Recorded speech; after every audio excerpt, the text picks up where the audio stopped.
Esta é a madrugada que eu esperava. O dia inicial inteiro e limpo, onde emergimos da noite e do silêncio e livres habitamos a substância do tempo.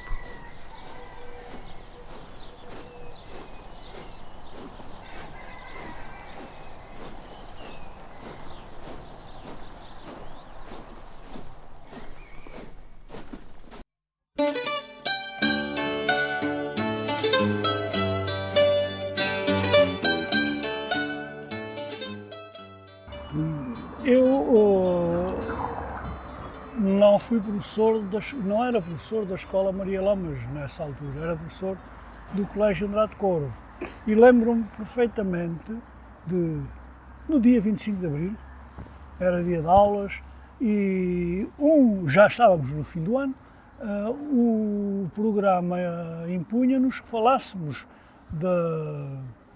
das obras do Estado Novo, que estavam já na parte final do nosso programa, e lembro-me que dizia aos alunos: olhem, se sair uma pergunta destas no exame, não se esqueçam, o Estado Novo fez obras por aí com fartura, portanto vocês respondam como se o Estado Novo, respondam no exame escrito, como se o Estado Novo tivesse feito todas essas obras de que se fala aí no manual. Mas atenção, nem sempre a história é como vem nos livros e como está escrita nos manuais.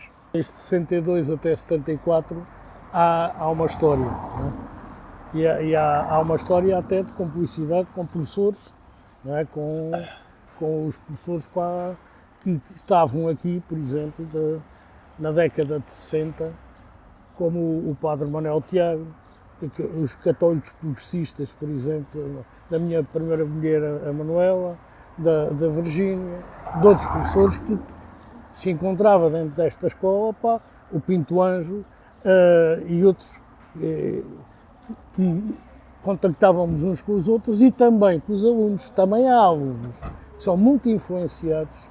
Na década de 60, a guerra aparece, os alunos têm 15, 16, 17 anos e começam a ver que a sua aproximação de uma situação que é complicada, não é?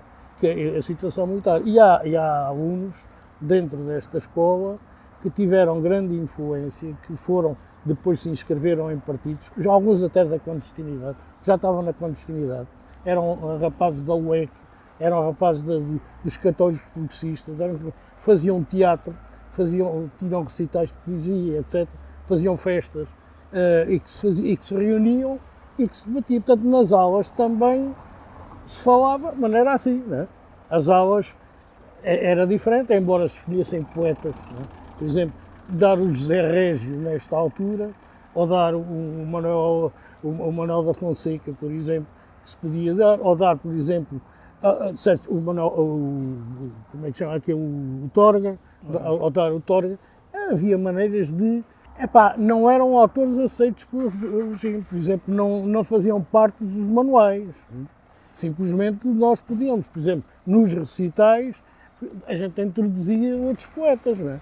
Introduzia eu, por exemplo, nos recitais desde 62 aqui, e que vem no Almonda, vem até nas descrições de coisa, eu introduzia um Raul de Carvalho, que era um homem de esquerda, introduzia o Régio, introduzia o Torga, introduzia muitos outros poetas que faziam. E, pronto, isso dava possibilidades aos alunos de terem outros contactos. Por outro lado também, o problema do campismo na altura, e o problema que o Padre Manuel Tiago aqui fez, que era o grupo dos companheiros também, e que tiveram até uma página curiosa, que está no Almonda, que era uma página da juventude, também nas zonas de campismo, etc., também se fazia relações, contactos, quer dizer, a escola não era bem na aula, era fora das aulas, não é?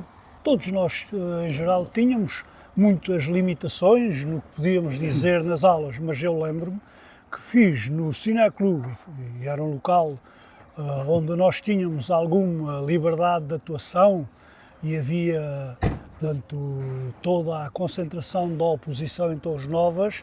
Eu lembro-me de lá... E da PIDE? Como? E da PIDE? E depois, e da PIDE. Lembro-me de fazer lá uma peça de teatro e estava na primeira fila um homem que era reconhecidamente da PIDE a aplaudir. Foi esse homem depois, no dia 1º de maio, um dos que a população em manifestação quis atirar ali para o rio e um grupo de nós não deixou tirar o homem, porque ele era reconhecidamente da PIDE e estava a aplaudir na primeira fila do Cineclube. E no outro dia foi ao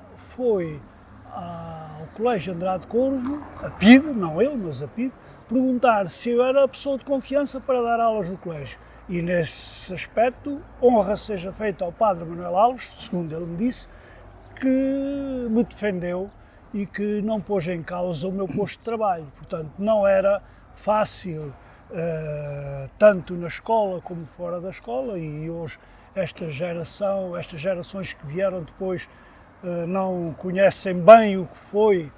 Do pouco que eu fiz, do pouco que nós fizemos, era muito difícil fazer. Não é? Há um caso, para mim, que é mais importante, que é o caso do professor Pinto Anjo, que é um indivíduo que em 69, em 73 vai nas eleições, vai intervir foi em 73, em 73 é o hino Virgínia, que ele faz um discurso e depois o que é que lhe acontece? É expulso. É expulso do ensino, tem que ir para os Estados Unidos, onde até teve, infelizmente, o papel de ser estivador, que é ao pé de um irmão.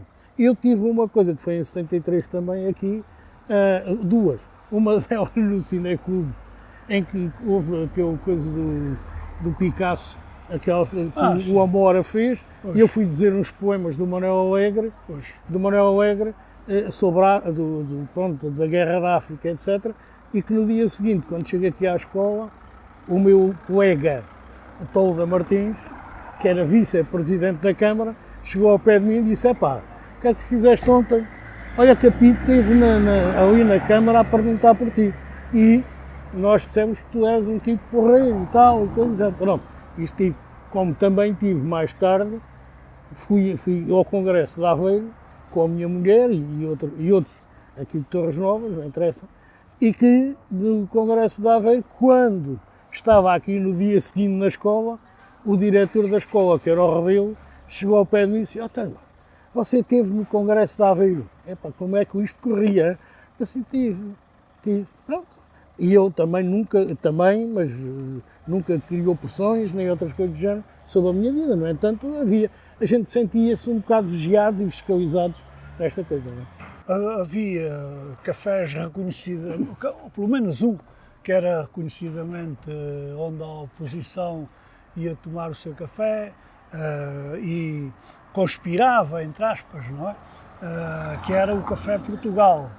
E aí também sabíamos e tínhamos que contar que provavelmente estava lá sempre alguém a escutar as conversas. Portanto, nem no café se podia falar à vontade, porque as conversas não eram todas permitidas. Não havia liberdade de falar, de nos exprimirmos.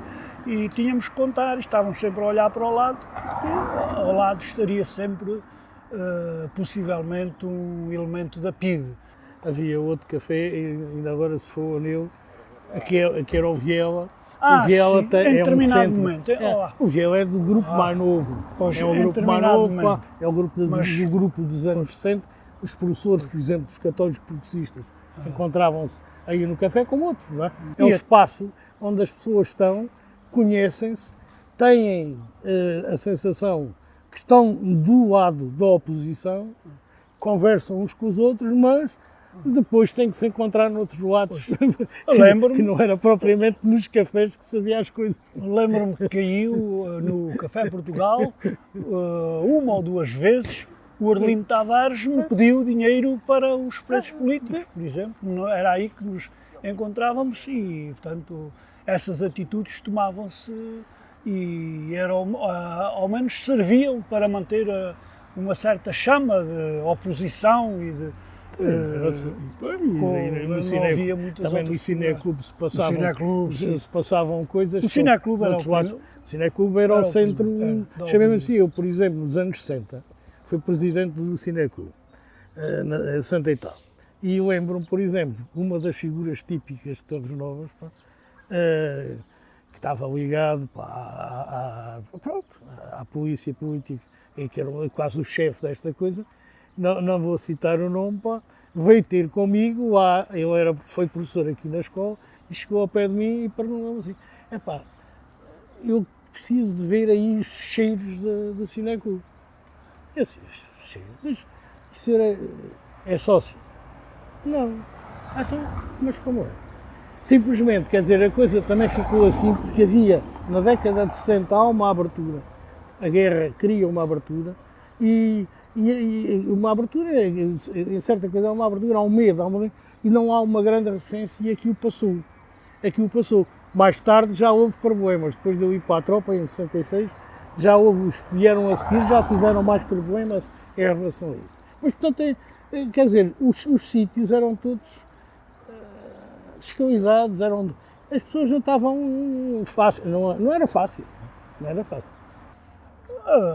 Havia publicações que chegavam a Torres Novas e até publicações daquelas que eram apreendidas, que chegavam até cá, até que durava a sua permanência antes de serem apreendidas. Mas na livraria Gil Pais, não é? Tinha alguns livros. Papelaria Delta, não. Na Papelaria Delta, sim. Chamado, que é a Gil Pais. Que é a Gil Pais atual.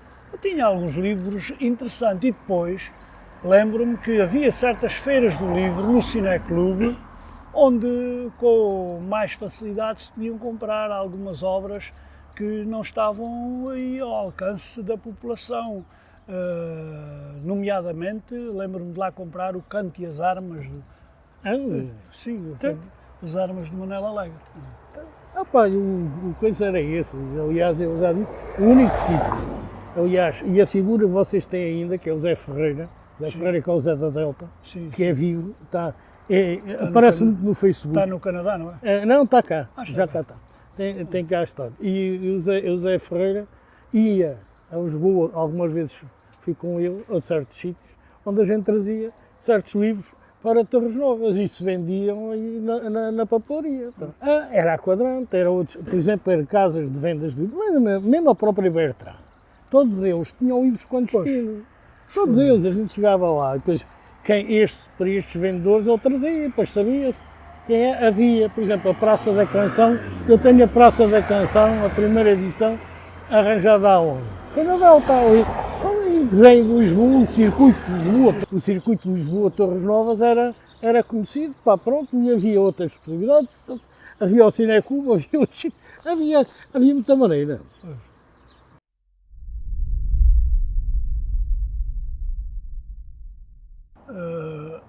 Eu não acalentava que fosse para tão breve o 25 de Abril, mas todos nós esperávamos que de um momento para o outro, até porque a guerra colonial exigia isso, não suportávamos mais, a ditadura era insuportável historicamente. E tinhas tido o golpe das Caldas. E tínhamos o golpe das Caldas, mas que já se inseria, o 11 de Março já se inseria no que podemos considerar o movimento 25 de Abril. Eu estava em casa pela manhã e havia um programa no Rádio Clube Português que era Caso ao Acaso. O jornalista, é um nome conhecido, mas agora não me recordo. E começou-nos a dar notícias e comunicados do MFA. E fiquei surpreendido e disse, é capaz de ser um golpe de direita, porque se falava no golpe de Caúza da Riaga, é um golpe de direita que temos aí. Mas depois, pelo teor dos comunicados, eu concluí que seria o 25 de Abril. Fui para o colégio, dar aulas, ia com uma grande alegria interior, mas não me manifestava, a aguardar o que ia acontecer. A televisão não dava imagens, começou por não dar imagens, até que à noite as coisas esclareceram e ficámos todos cientes que, de facto, a história não voltava para trás. Pois, eu nessa noite estava em minha casa a jantar com a minha mulher, a Manuela, e com um casal amigo, que era o Fernando, que era tropa em Tancos, e com a mulher que foi depois vereadora, foi uma das primeiras vereadoras depois do 25 de Abril da Câmara Municipal. E estávamos a conversar, falámos da política, etc., daquilo que se passava, mas ninguém estava à espera nesse dia de que isso acontecesse. De tal maneira não estava à espera que eu às tantas estava a ouvir o rádio de noite e ouvi o programa das Forças Armadas, etc., e levantei-me e fui bater à porta, que eu morava no prédio onde é o Benfica, ali ao lado, e fui tocar à porta e disse: "Ó Fernando, epá, deu-se uma revolução." E não me digas porquê. Então, tenho que ir já para o quartel porque eu faço parte do grupo que estava bem. E o tipo levantou-se e foi para o quartel, exatamente, fazia parte daquilo. Pronto. Nesse dia eu vim para a rua também, a janela, encontrei, por exemplo, aqui um moço do meu tempo, que é o Orlando Freitas, aqui na avenida. Fomos por aí fora e fomos daqui até para o pé do quartel a ver o que é que aquilo ia dar, né? O quartel estava fechado, curiosamente assistimos uma cena curiosa, que foi o presidente, o comandante do quartel no olho da rua a querer entrar e os gajos a dizerem-lhe que não podia entrar, né? Portanto, pronto, e as manifestações, nesse dia ninguém fez nada, ninguém se dia trabalhou, etc. Não, eu nunca realizei nada de especial, considerei-me sempre uma pessoa de esquerda, mas nunca fiz nada publicamente, mas tinha contactos, nomeadamente com o Arlindo Tavares, com o Zé Ribeiro, tinha alguns contactos com ele e através do Cineclube se pode isso chamar algum ativismo, mas não, nada de especial eu fiz antes do 25 de Abril. Eu tive muitos contactos com o Partido Comunista em Torres Novas na clandestinidade. Tive desde o princípio que eu reunia no Portugal e ele reunia com eles, e eu, o Freitas e mais alguns encontravam no Portugal, e até um dia aquela gente foi toda presa, menos eu e um outro que era o Vítor ali da Ribeira. E ficámos todos a olhar, mas eu não tinha uma atividade política, chamemos-lhe assim, de militante. Era um simpatizante, era um indivíduo curioso que estava ali com ele, da oposição. Mais tarde, já depois da tropa, eu participei com o Arlindo Tavares nas campanhas eleitorais, já nas reuniões, eu acompanhei várias vezes o Arlindo Tavares a Alpiar-se para ir buscar documentação. Eu com ele também nas coisas de Fátima, numa reunião célebre em Fátima, que houve para preparar as eleições de 73, portanto, e isso era em Fátima, porquê? Porque era um sítio bom, não é? Ali nos Pinhais de Fátima, estava aqui, depois foi aí, depois foi virada para Alcanena. Portanto, havia uma colaboração, um apoio, embora eu nunca tivesse sido militante, considerava militante da CDE, aliás, como toda a gente aí, desde que ela apareceu e da manifestação. Mas pronto, mais nada, não era. Só mais tarde eu só fui para o Partido Comunista, já depois do 25 de novembro, portanto já depois de 74.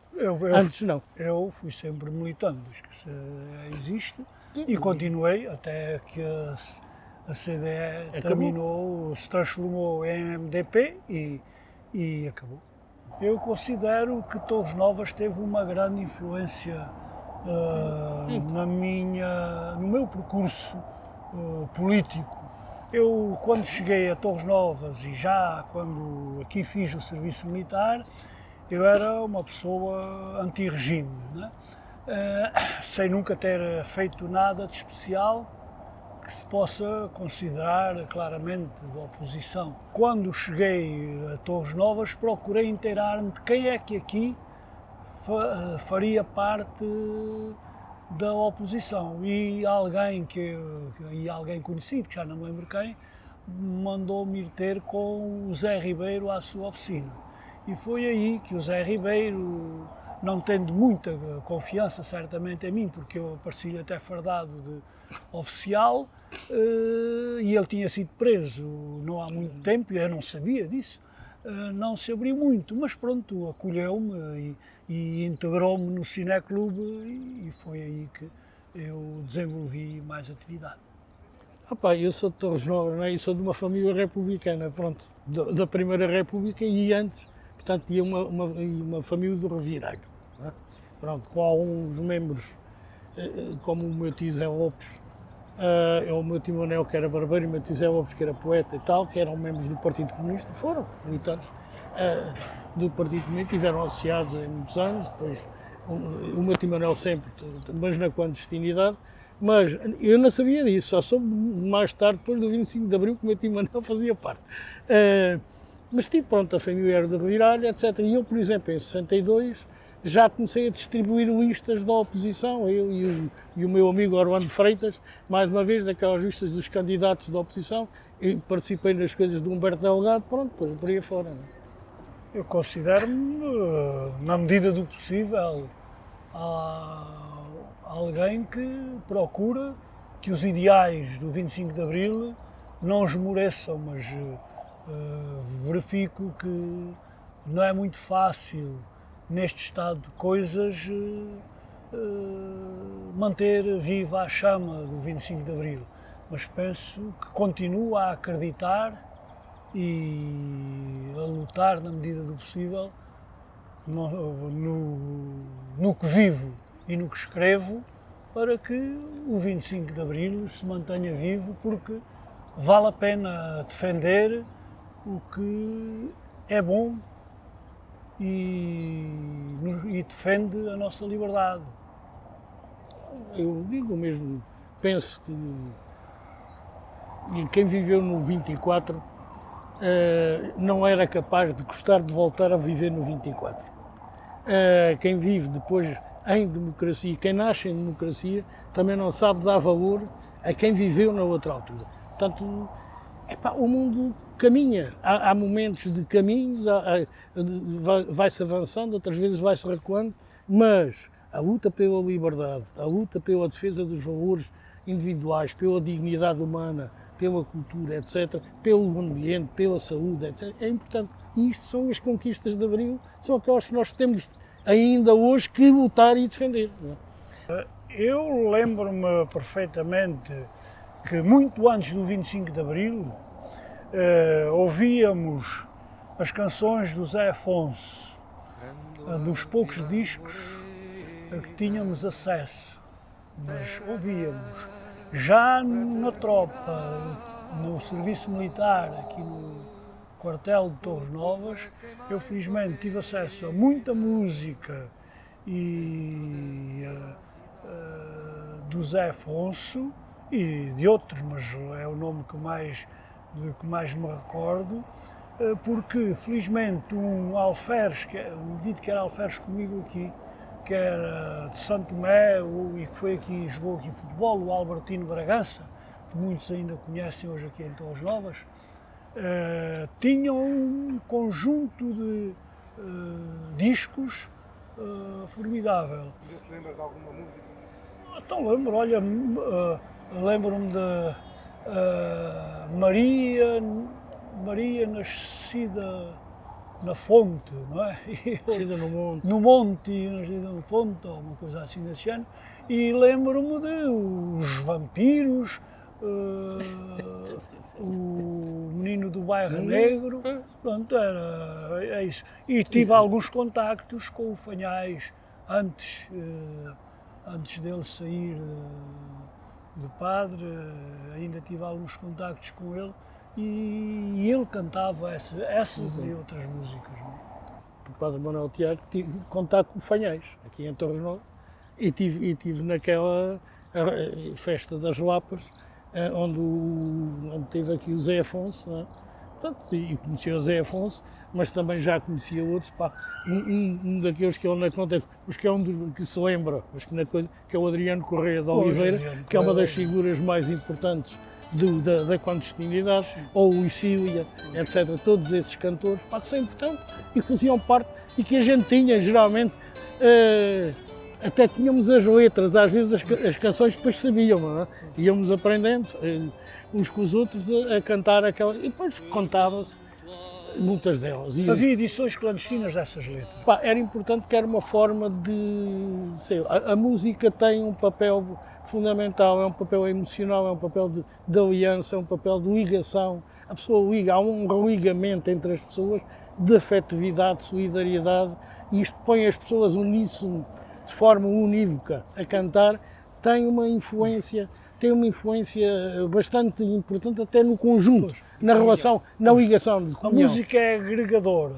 e basta dizermos que ela serviu de senha. Foi senha para o movimento de 25 de Abril. Senha e de senha, porque eles também, a PIDE não perdoava quem cantava. Pois. Isso é, as manifestações, por exemplo, as manifestações, geralmente a PIDE e a Polícia de Choque, e eu lembro-me disso em vários sítios, em várias coisas, atuavam quando as pessoas começavam a cantar. Cantar era uma forma de protesto. E, portanto, eles atuavam imediatamente logo. Em Aveiro, por exemplo, aconteceu isso com um amigo meu que eu vi, amigo nosso, que é o Jorge Espanhol, que estava coitado, que eu vi, por exemplo, ele vinha mais para trás, eu e a minha mulher e o Orlando Freitas vinhamos mais para a frente, e ele vinha cá atrás com a mulher, pá, não é? Com a Suína.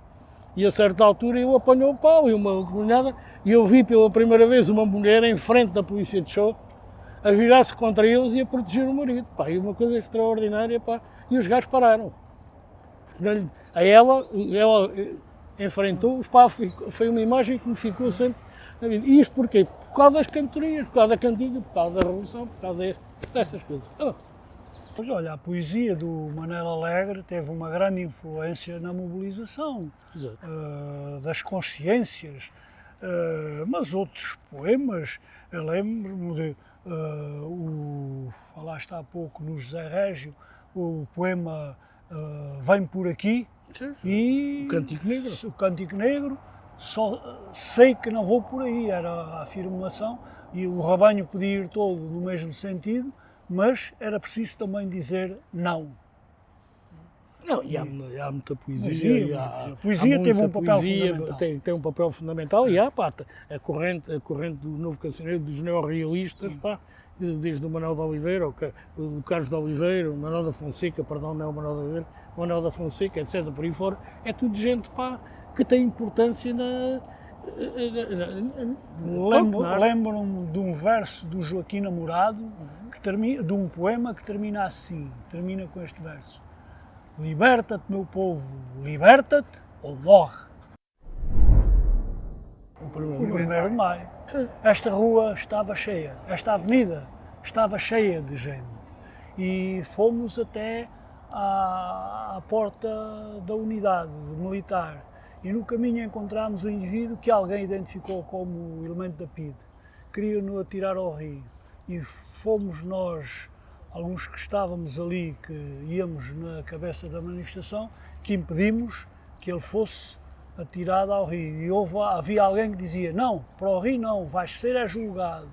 Portanto, não vais para o rio. Mas uma das coisas que mais me ficou, mais tarde, não sei já em que circunstância, correu a voz de que havia uma grande oposição ao regime, não sei porquê, ou uma contra-revolução.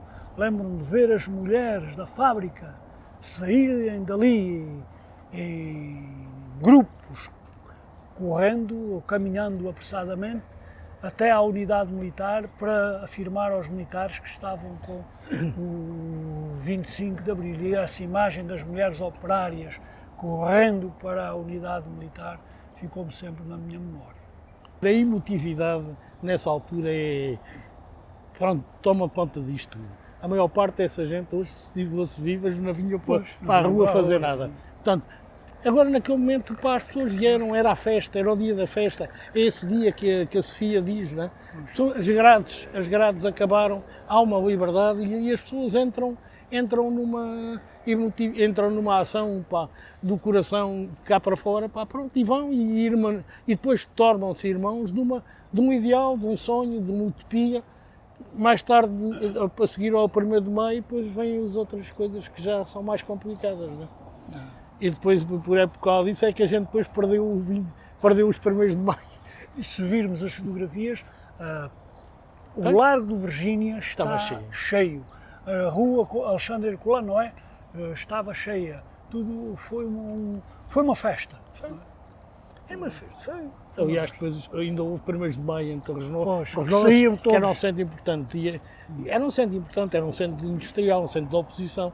Repara que um dos grandes centros que mais dava para presos políticos era Torres Novas, era aqui, em Casanero e tal, fundamentalmente a Casanero. E portanto, era uma zona onde havia muita gente. E portanto, aqui há muita força, houve aqui uma força política muito grande.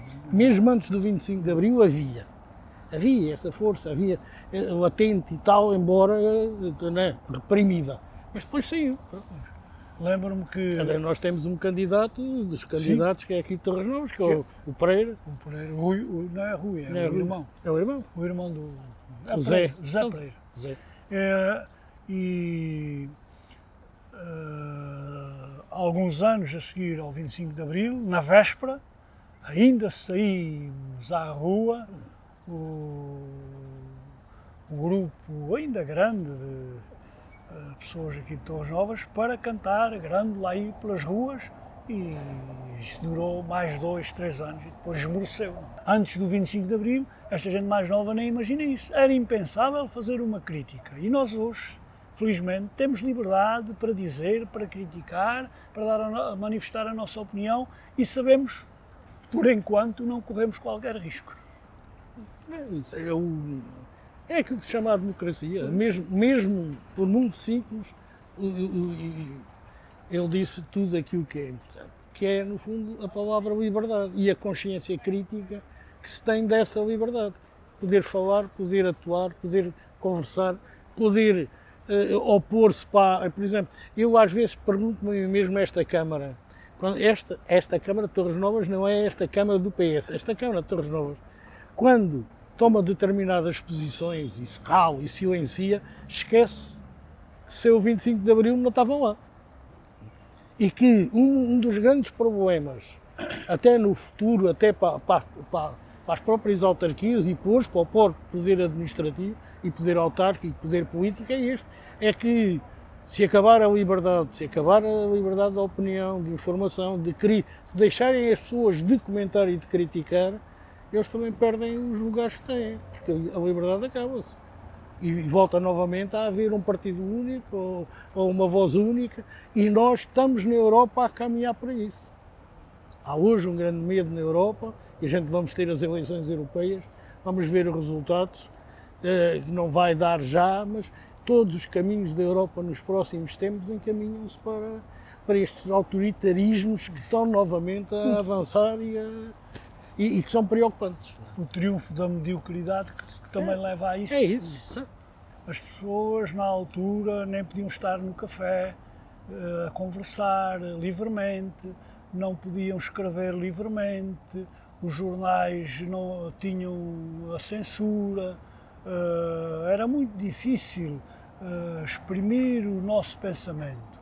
E hoje, felizmente, que podemos exprimir o pensamento, discordar uns dos outros e não ter medo de que a PIDE nos venha bater à porta ou a polícia política às tantas da noite para nos incomodar só pela nossa pacífica forma de pensar. Eu penso que só há uma maneira da malta nova dizer à malta nova, é nas escolas. É a escola, educá-los. E porque há uma coisa, eu tenho memória, a minha história é a minha memória, a história dele é a sua memória, a história do 25 de Abril é a memória coletiva de um povo. Ora, só nas escolas esta gente pode aprender e mesmo assim é muito difícil. Há uma criança que tem 10 ou 12 ou 15 anos, dentro de um certo período, que tem uma memória curta. Saber o que é uma memória de não ter liberdade quando ela sempre viveu a liberdade. Quando a gente vive numa coisa que tem, até nem dá valor a ela. E isto é difícil. E é difícil levar às pessoas, por exemplo, ensinar história. Hoje as pessoas quase nem gostam de história. sem saber história, a pessoa não sabe nada de si própria. Portanto, é um bocado difícil. E a memória destas coisas todas é a poesia, é o conto, é o romance. Hoje ninguém lê. Hoje é o telegrama do Facebook ou do telemóvel. Pá. Quer dizer, cada vez mais estamos naquilo que eu chamo a mediocridade.